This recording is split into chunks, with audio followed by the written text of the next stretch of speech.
జై శ్రీరామ్. నమస్కారం అండి.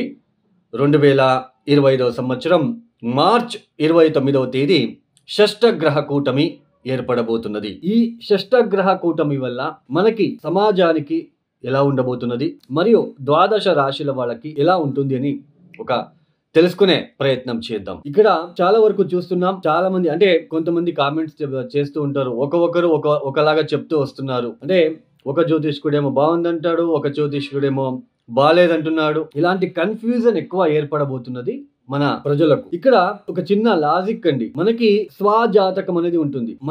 మనం పుట్టిన టైంకి మనం ఏ లగ్నంలో పుట్టాము, ఏ రాశిలో పుట్టాము. రాశి అంటే ఏంటి? ముఖ్యంగా రాశి ఫలితాలని ఎక్కువ మీరు థింక్ చేస్తూ ఉన్నారు. రాశి ఫలితాలు అంటే, రాశి అంటే ఏంటి తెలుసా? మన మనస్సు. ఇప్పుడు మన మనస్సులో ఏదో ఒకటి అనుకుంటాం. రాత్రి పడుకునేటప్పుడు రేపు సాయంత్రం లోపు నేను ఆఫీసులో ఇంతవరకు చేయాలి అని మీరు మనసులో వచ్చేస్తుంది. ఓకే, ఉదయాన్నే మీరు ఆఫీస్కి బయలుదేరుతారు. ఆ రోజు ఎప్పుడైతే మీరు రాత్రిపూట అనుకొని ఉంటారో సాయంత్రం లోపల అన్ని పనులు నేను మాక్సిమం చేయాలని, ఆ పనుల్లో మీరు ఎంతవరకు సక్సెస్ అవుతారు అనేది లగ్నం. ఇదే అండి లగ్నం అంటే. రాశి అంటే జస్ట్ మనస్సు లేదు అనుకుంటారు, అది కరెక్ట్ గా మీరు కార్యరూపంలో చేయాలి కదా. దాన్ని ఎంతవరకు మీరు సక్సెస్ చేస్తారు అనేది లగ్నం ఇంపార్టెంట్. లగ్నం చూపిస్తుంది.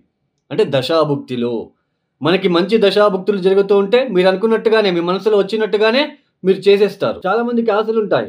నేను కారు కొనుక్కోవాలి, బస్సు కొనుక్కోవాలి, లేదా ట్రావెల్స్ ఓపెన్ చేయాలి, లేదా ఒక మంచి బిజినెస్ ఓపెన్ చేయాలి, ఇలాంటివి అనుకుంటారు. బట్ దాన్ని చేయాలి కదా, దాన్ని కార్యరూపంలోకి రావాలి కదా. అది అప్పుడు మనం లగ్నాన్ని చూస్తాము. అంటే ఆ లగ్నం నుంచి ఏ గ్రహాలు ఎక్కడెక్కడ ఉన్నాయి, ఏ దశాభుక్తి జరుగుతా ఉంది, సో ఆ దశాభుక్తి వీళ్ళకి యోగిస్తుందా, సో ఆ దశాభుక్తి వచ్చినప్పుడు ఏ పరిహారాలు చేసుకోవాలి. Simple remedies, thousands of simple remedies ఉన్నాయి. కానీ ఇప్పుడున్న ప్రజలకు ఎలా ఉంటుందంటే, ఆ థౌజండ్స్ ఆఫ్ సింపుల్ రెమెడీస్, ఇప్పుడు సింపుల్ రెమెడీస్ అంటే ఏంటి? ఒక చిన్న ఎగ్జాంపుల్ చెప్తాను. కుజుడు ఇబ్బంది పెడుతూ ఉన్నప్పుడు ఈ సాంసారిక విషయంలో ఇబ్బందులు ఉంటాయి. కుజుడే మెయిన్ మాంగళ్యకారకుడు. మనకి భార్యాభర్తల మధ్య సరైన పొంతన లేకుండా ఇబ్బందులు చాలా అనుభవిస్తూ ఉంటాము. మెయిన్ కుజుడు. ఇలా కుజుడుతో ఇబ్బంది పెడుతున్నప్పుడు ఒక 11 మంగళవారాలు కందిపప్పుతో చేసిన బొబ్బట్లని సుబ్రహ్మణ్య స్వామి ఆలయానికి వెళ్ళి నమస్కారం చేసి, మీ మనసులో ఉన్న చిన్న కోరికలను, అదేదైతే మీరు ఇబ్బందులు పడుతున్నారో చెప్పుకొని, కుజగ్రహ దోష నివారణ వల్ల మొక్కుకొని, మీరు ఆ కందిపప్పుతో చేసిన బొబ్బట్లని నలుగురికి తినిపించండి. పెట్టండి వాళ్ళు తినడానికి, లేదా ఆవులకి తినిపించండి, ఎద్దులకి తినిపించండి. రోడ్ సైడ్ ఉంటున్న ఎంతో ఎద్దులు, ఆవులు రోడ్ సైడ్ సిటీలో అవి పేపర్లు అవి తినుకుంటూ వెళ్తూ ఉంటాయి. సో అలాంటి ఆవులకి, ఎద్దులకి తినిపించండి. ఆ గ్రహ నెగిటివ్ ఇంపాక్ట్ ఖచ్చితంగా తగ్గుతుంది. ఒక చిన్న ఎగ్జాంపుల్ చెప్పారు. థౌజండ్స్ ఆఫ్ రెమెడీస్ ఉన్నాయి. సో అలాంటి థౌజండ్స్ ఆఫ్ రెమెడీస్ కాకుండా ఇప్పుడున్న ప్రజలకు ఎలా అంటే, ఒక చిన్న హోమం చేయించగానే మనకు ఆ నెగిటివ్ ఇంపాక్ట్ తగ్గాలి, ఇలాంటి ఆలోచనలు ఎక్కువగా ఉంటాయండి. అలా జరగదు కదా. మీరే ఆలోచించండి. మనకి ఆ గ్రహ నెగిటివ్ ఇంపాక్ట్ తగ్గాలంటే కొన్నిసార్లు రిపీటెడ్ గా మనం చేసుకుంటూ వెళ్ళాలి. కొన్ని పరిహారాలని మనమే కదా అనుభవిస్తున్నది. ఆ ఒక నెగిటివ్ ఇంపాక్ట్ ని మనం చేసుకోవాలి. థౌజండ్స్ ఆఫ్ సింపుల్ రెమెడీస్ ఉన్నాయి. అంటే జన్మరాశి వేరు, మనకి లగ్నం వేరు. లగ్నం అంటే టోటల్ బాడీ, ఆ బాడీలో వచ్చే మనస్సే మనకి రాశి. సో ఇలా మనకి జన్మ లగ్నానికి, జన్మరాశికి చాలా డిఫరెన్సెస్ అనేది ఉన్నాయి. ఇప్పుడు ఈ ఒక షష్టగ్రహ కూటమి ఏర్పడబోతున్నది 2025 మార్చి మాసంలో 29వ తేదీ. అంటే సూర్య, శని, బుధ, శుక్ర, రాహు, చంద్రులు, ఈ షష్టగ్రహ కూటమి 6 గ్రహాలు కాలపురుష చక్రం నుంచి, అంటే మేషరాశి నుంచి వ్యయస్థానంలో ఏర్పడబోతున్నది. 6వ స్థానంలో కేతు గ్రహం. కొద్దిగా స్కిన్ రిలేటెడ్ ఇష్యూస్ ఎక్కువ రావడానికి అవకాశాలు ఎక్కువగా ఉంటాయి. తర్వాత కాలపురుష చక్రం నుంచి, అంటే మేషరాశి నుంచి ఎన్నో స్థానంలో 6 గ్రహాలు కలుస్తున్నారు?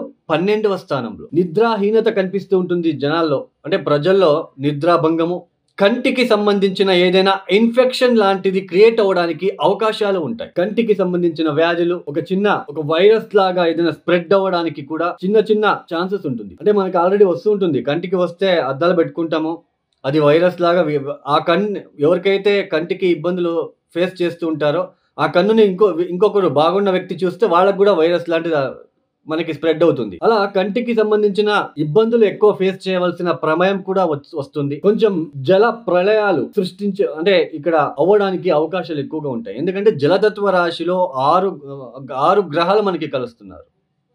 చంద్రుడు కూడా అక్కడే ఉంటున్నాడు. తర్వాత పైగా కుజుడు మనకి కుజస్తంభనం కూడా జరుగుతున్నది ఆ సమయంలో.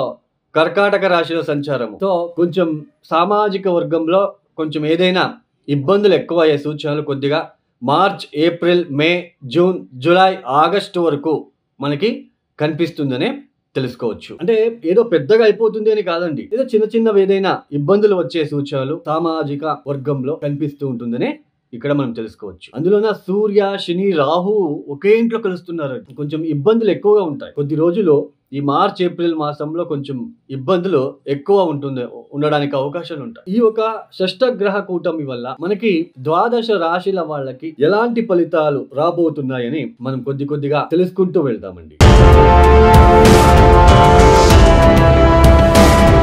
వృశ్చిక రాశి. ఈ వృశ్చిక రాశి వాళ్ళకి ఈ షష్టగ్రహ కూటమి అనేది పంచమ స్థానంలో జరగబోతున్నది. ఈ 6 గ్రహాలు కూడా పంచమ స్థానంలో ఏదైతే సంచారం ఉంటుందో, పంచమ స్థానం అంటే మన ఆలోచన విధానం కావచ్చు, మన అభిరుచులు ఎలా ఉంటాయి, సంతానం విషయంలో ఎలా ఉంటుంది, తర్వాత మనకి ముఖ్యంగా మన మైండ్ అనేది ఇతరుల గురించి ఎలా ఆలోచిస్తుంది, అంటే మనం జెలసీగా ఫీల్ అవుతున్నామా లేదా, ఇవన్నీ కూడా పంచమ స్థానం. తర్వాత మన బుద్ధి ఎలా ఉంటుంది అంటే ఆలోచన విధానం. సో ఇవన్నీ కూడా పంచమ స్థానంలో ఉంటుంది కాబట్టి 6 గ్రహాలు అక్కడ రావడం అనేది కొంచెం ఈ ఒక సంతానం విషయంలో కాస్త ఇబ్బందులు వచ్చే సూచనలు. అది వాళ్ళకి ఎడ్యుకేషన్ నిమిత్తం ఎక్కువ ఖర్చులు అవ్వడము, లేదా వాళ్ళు సరిగ్గా చదువుకోవడం లేదు అనే ఒక ఫీల్ రావడము, లేదా వాళ్ళకి ఏదైనా చిన్నపాటి ఆరోగ్యం విషయంలో ఇబ్బందులు వచ్చి వాళ్ళ ఆ ఒక విషయంలో మీకు ఇబ్బందులు రావడం లాంటిది కనిపిస్తూ ఉంటుంది. తర్వాత ఇక్కడ ముఖ్యంగా పంచమ స్థానం అంటే ఏంటి, మన ఆలోచన విధానం. ఈ పంచమ స్థానంలో ఇన్ని గ్రహాలు రావడం వలన మనం ఏం ఉద్యోగం చేయాలి, ఇంత కష్టపడాలి,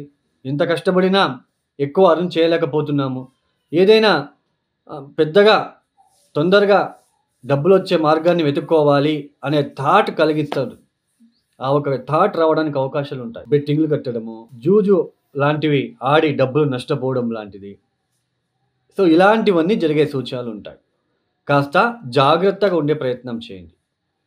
10,000 ఉంది, 50,000 చేసుకోవాలి దీన్ని ఎలాగైనా అనే ఒక థాట్, అంటే అలాంటి థాట్ క్రియేట్ అయిపోతుంది. వై? బికాజ్ ఎందుకంటే ఆ ఒక నష్టం కలిగించే విధానం ఉంటుంది అక్కడ. కర్మానుసారంగా మన గ్రహస్థితి అని చెప్తాం. మనం చేసిన కర్మానుసారమే అక్కడ గ్రహస్థితి ఏర్పడుతూ ఉంటుంది. అందరికీ ఒకేలాగా ఉండదు. అందరికీ ఇప్పుడు వృశ్చిక రాశిలో పుట్టిన వాళ్ళందరికీ ఒకేలాగా ఫలితాలు రావు.